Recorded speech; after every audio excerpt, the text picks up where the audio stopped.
Welcome back to AskFans Best and Worst. Today I'm joined by the one and only legendary Mr. Gary Pallister. How's it going? All right, man. Good to see you, man. Good to have you here. In case some of y'all don't know, we're talking about one of the best centre-backs that have graced the Premier League, playing for the one and only legendary Manchester United. You ready for this? I'm ready for it, man. Best and worst. Let's go. Best manager you worked with? Alex Ferguson. Without a shadow of a doubt. The Godfather. Worst manager you've worked with? God, I can't. What did I do, me? Oh, dear. Worst manager I work with. No, I'm not going to answer that one. I refuse to answer that. No. I've never worked for a bad manager. Serious? I've had some really good managers.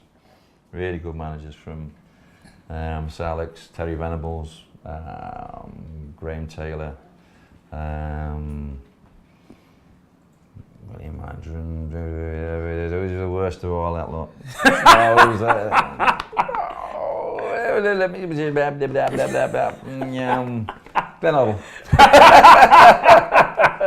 Cheers, I knew we'd get there in the end. Who's the best player that you've played with? Brian Robson. Why? Why so? Man for all seasons, could do everything on a football pitch. Great captain, great leader, score your goals, protect your back four, great engine. Loved a good night out as well. So. Great captain. I love it. You said that without even blinking. Without even blinking. You almost answered it before I even asked it. That was spot on. Who's the worst trainer that you've played with in terms of training? The worst trainer? Yeah. That's probably between Brian McClare and Paul Ince. Yeah, I mean, they were both. Chucky was a law unto himself when he came to training. Just did what he liked. Didn't like it. Used to just put balls all over the place. He would get fed up. Incey was a fantastic player, but training was he just took it as he felt as well. If he didn't feel like it, some days he'd toss it off. Yeah, I mean, I actually got the tick in the box for the worst trainer. I think if you ask any of the lads I played with United, they'd probably give it to me. But I'll go with Chucky, Brian McClare. Sweet, thank you. Who was the best drinker back in the day? Oh, Brian Robson. Brian Robson. Brian Robson, yeah. I mean, we had some guys who tried to live with him, but it's they've probably finished their career trying to do that. But Robbo, yeah, I mean, he's legendary for his for the amount he could shift, and then still be the best trainer the following day. So, a legend when it came to that as well as playing. Absolutely legendary. Who was the most lightweight? The most lightweight? Oh, dear me. We didn't have many lightweights in the team.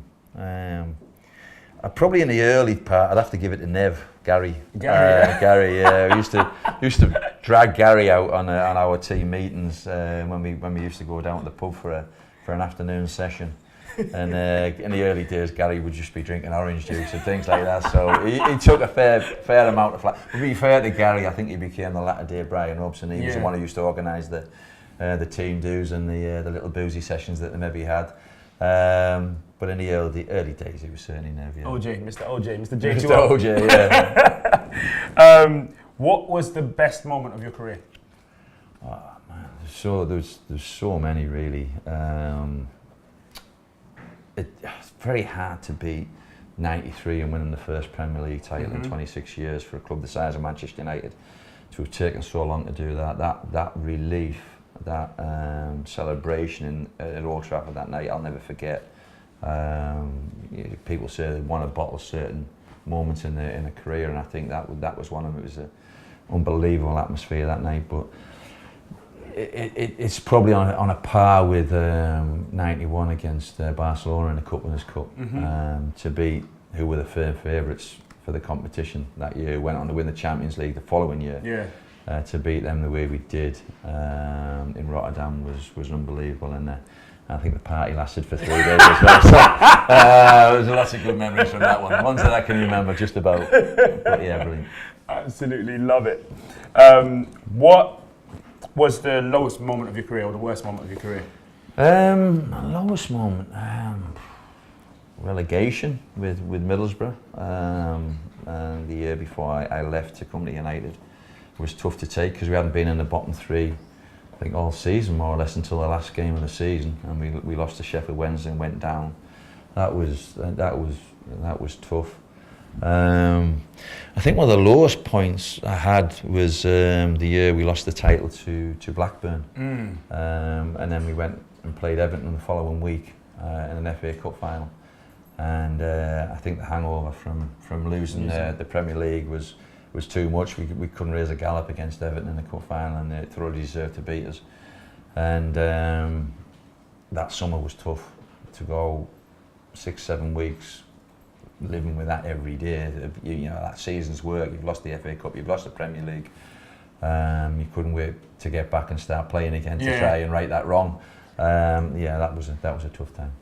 Absolutely. What's the best thing about Manchester United fans? The best thing about Manchester United fans, that they love the players and they love the club. I think you can say that for most fans of the teams, but I think to go 26 years and still back your team is pretty damn good. I think it's just the respect you get off them when you meet them. You know, they're very knowledgeable and they're very appreciative for the time that you spent at the club. So they're probably the biggest reasons. Absolutely. There's a question here that says, what's the worst thing about Manchester United fans? And there isn't anything. There's no point asking that question, man. Listen, straight up and down. You know what I mean? All right, we might be biased today. I will ask that to whoever's in next week. But today, there ain't nothing. What's the best prank played by a teammate? Best prank played by a teammate? Oh, I think that probably had to be Incy with the air rifle. I think the manager, the gaffer, was going to drop him for a game. He was talking about, had he dropped him? I can't remember that anyway, but Incy hid in the manager's changing room in his office, and as the gaffer went and sat in his chair, Incy poked the rifle thing out of the door, and the gaffer seen it. I think it panicked him a little bit, but I thought that was quite ballsy, shall we say, from Incy. What did the gaffer do after that? After he'd, I think he gave Incy a good clipping, but it was, as I say, it was a ballsy move by Incy, but funny. What's the worst strop from by a teammate? Final question. The worst strop. Who's the worst strop? God, I wish you prepared me for that one. A strop. Oh, it might have been Schmeichs after he got the hairdryer at Anfield, and